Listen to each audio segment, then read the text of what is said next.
Halo, bertemu kembali di channel saya Fridoni. Pada video kali ini saya akan menjelaskan menu sistem yang ada pada Slim 9 Boolean. Untuk mengakses menu sistem kita perlu login terlebih dahulu. Login sebagai pustakawan.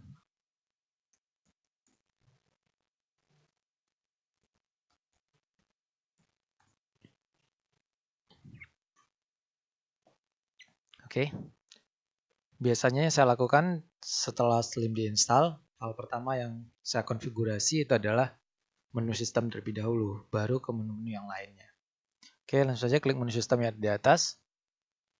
Kemudian akan muncul beberapa submenu di bawah sini, mulai dari sistem configuration sampai ke database backup. Pada bagian sistem configuration itu ada library name. Library name ini nanti akan berpengaruh ke label. Saya perlihatkan.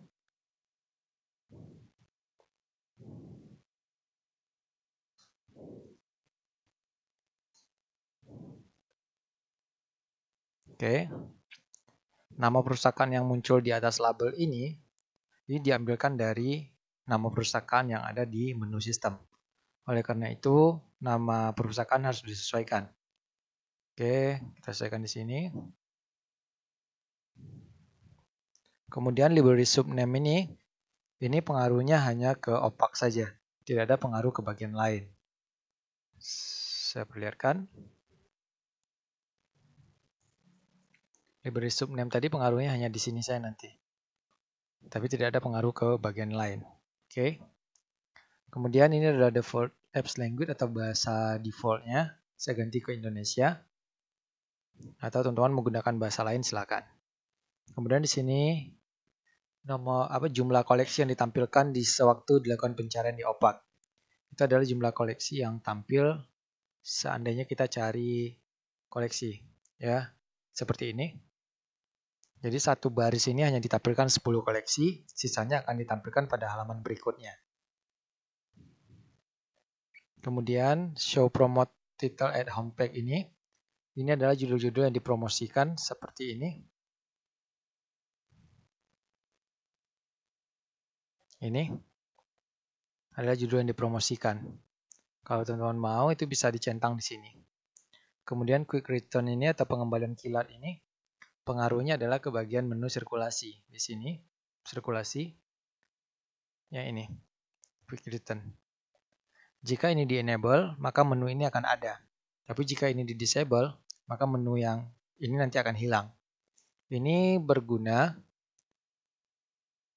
untuk menghindari denda yang pemungutannya tidak langsung dibayar. Jadi ada beberapa kasus pemustaka tidak membawa uang sebanyak jumlah dendanya. Jadi disarankan ini untuk di-disable saja. Kemudian berikutnya ada print circulation, bukti sirkulasi. Ini untuk peminjaman pengembalian. Kalau teman-teman sudah punya printer stroke, ini bisa di-enable. Tapi jika belum, ini di-disable. Ya, yang ini. Ya, di print atau down print. Ini down print saja. Kemudian berikutnya ada perubahan tanggal jatuh tempo secara manual. Kalau teman-teman mau merubah tanggal jatuh tempo secara manual, itu ini di-enable saja. Kemudian berikutnya itu ada pemaksaan untuk melebihi batas pinjam. Misal untuk jenis anggota tertentu itu dibatasi 5 buku, ya. Kemudian jika ini kita enable, dia bisa pinjam 6, bisa pinjam 7. Tapi jika ini di disable, dia hanya akan dibatasi sampai 5. Kemudian berikutnya itu adalah abaikan perhitungan denda kala libur. Ini harus di-enable agar denda pada hari Sabtu dan Minggu itu tidak dihitung.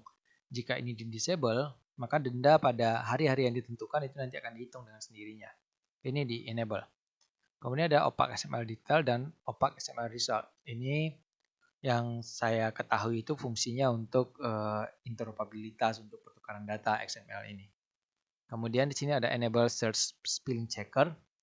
Ini kalau kita salah tulis, ya, misal menulis makan begitu, terus kita tulis makan apa begitu, terus nanti akan dikatakan maksud Anda ini begitu, ya. Tapi untuk mengaktifkan fitur ini, itu Slimnya harus berada di internet, seperti di Google itu. Saya rasa ini menggunakan fiturnya Google. Kemudian di sini ada allow opaque file download.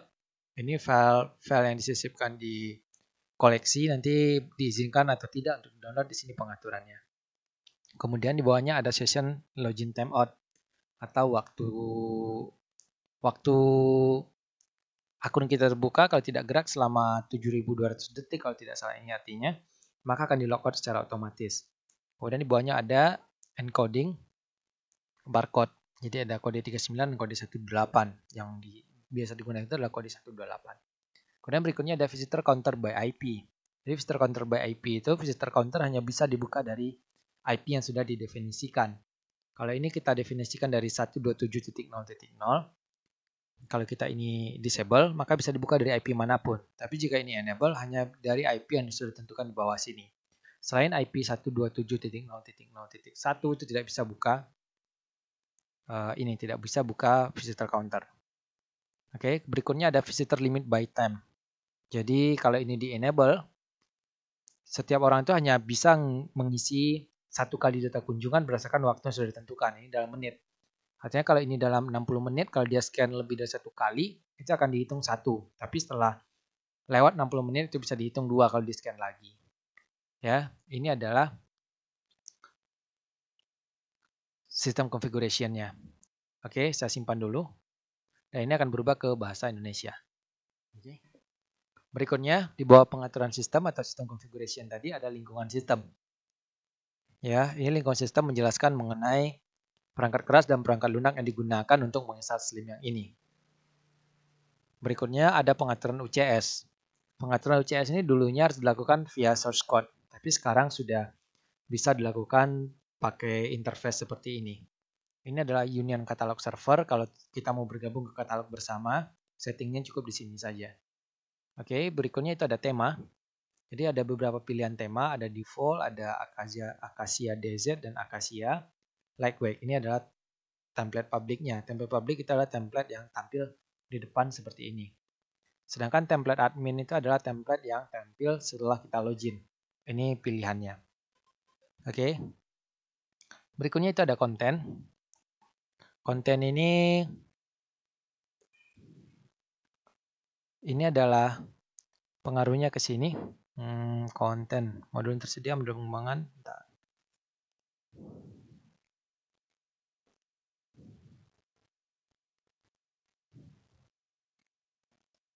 Mana pengaruhnya konten sebentar.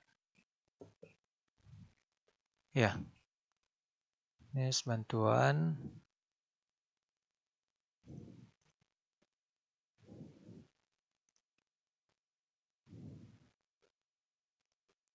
Sistem.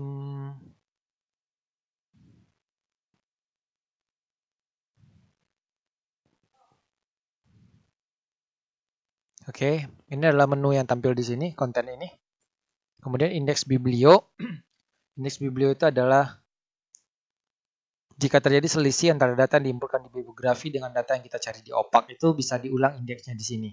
Kalau ini kita kosongkan indeksnya, maka di saat dilakukan pencarian, itu hasilnya akan 0. 0, padahal ada data 15. Oke, kita indeks lagi. Sudah masuk 15, kalau kita cari lagi, dia akan ada. Oke, seperti itu.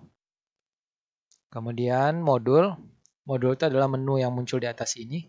Jadi kalau nanti ada pengembangan, mau tambah modul baru, bisa ditambah di sini. Kemudian berikutnya ada kelompok pengguna.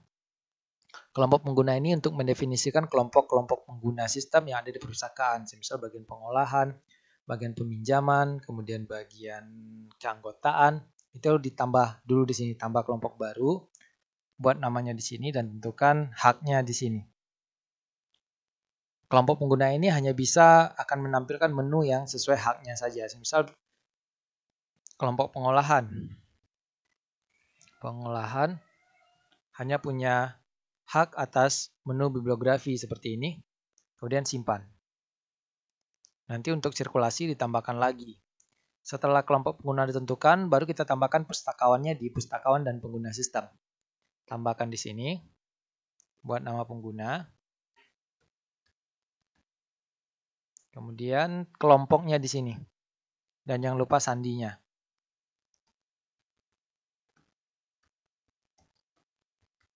Simpan. Oke, kita akan uji area anggota, login.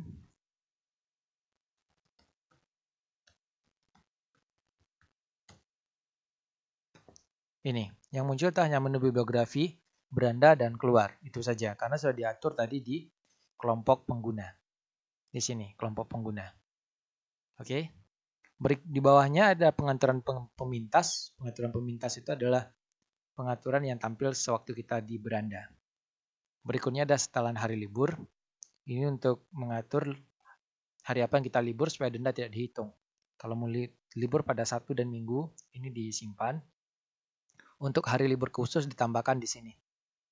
Ini daftar hari libur khusus, untuk menambahkannya ada di sini, tambah hari libur khusus. Isikan mulai tanggal libur, tanggal akhir libur, dan keterangan libur, dan simpan. Itu untuk hari libur. Dan berikutnya untuk pembuatan barcode. Pembuatan barcode ini biasa digunakan untuk menyisip barcode yang rusak pada sebuah koleksi. Misal barcode yang rusak itu adalah B1001. Ini cetak barcode-nya seperti ini. Kemudian ditempelkan ke koleksi yang rusak tersebut. Itu untuk pembuatan barcode. Ini satu kali buat, satu sesi buat itu bisa 15 barcode. Berikutnya ada catatan sistem. Catatan sistem ini mencatat seluruh kegiatan atau setiap pergerakan yang ada di dalam sistem ini. Misal ada penghapusan koleksi, penambahan user, penghapusan user itu akan dicatat di sini. Dan yang terakhir itu ada salinan pangkalan data. Salinan pangkalan data ini adalah untuk membackup database atau basis data. Kalau dilakukan lewat php-admin, itu kita perlu buka tab baru, lakukan lewat konsol MySQL. Mungkin tidak semua orang bisa. Di sini sudah disediakan, tinggal klik mulai salinan baru.